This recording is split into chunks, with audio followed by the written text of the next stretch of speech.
Hey, it's your boy, the Beast Mode Chef. I just finished my last 8-hour shift. I'm just sitting here thinking. I remember, I remember being on the job and I was driving on a forklift, and I just started crying. I was crying real tears for no reason. At least I thought for no reason. I was working and crying at the same time. I don't know if the tears came from the dream pulling me, or if the tears came from the pain that I had because I wasn't living the life that I expect to live. So that day I was working and crying real tears. That's when I knew it was time for me to go. I knew right then and there that I had to go another direction. So it's real tough. The hardest thing for me to get past was having self-belief. For more than one reason.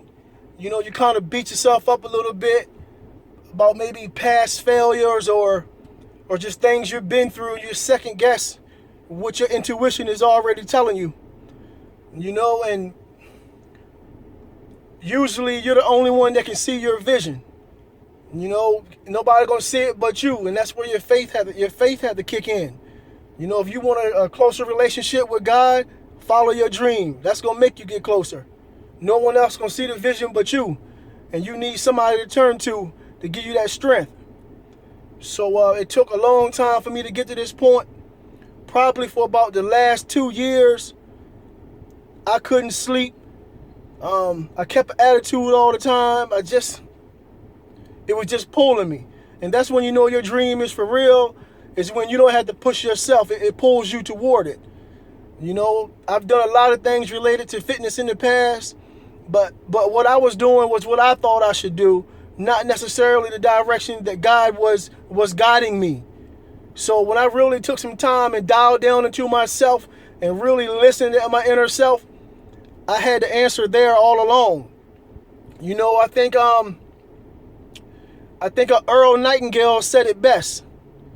He said, "There isn't any future in any job. The future is in the man who holds the job." So with that being said, all the tools that you need is already inside of you. Your gold mine is in between your ears. It's already there. You just got to dig deep enough and find it. I hear people say, I'm not happy with what I'm doing, but I don't know what my passion is. So I read something the other day that said your passion, your blue flame is at the intersection of your passion and your ability.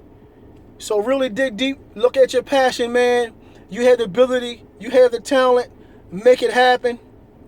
I'm stepping out on faith. My faith is stronger now than it ever has been. I got to do this. I feel like a lot of times we don't have anything to hand down to our children. We haven't created that legacy. We just pretty much work a 9 to 5, pay bills, just enough to survive and maintain, and we think that's living. But I'm going to go ahead and step out on faith for my family and friends and those that know me. If I have to do it first to set the example, then so be it. I accept that. So I'm going to get out here and do what I got to do, not only for myself, not only for my family, but I'm going to show you that you can do it too. So stay tuned to your boy, the Beast Mode Chef. We're going to get it done. And before I go, jump. I jump. The next move on you. Let's get it. Stay hungry. The Beast Mode Chef.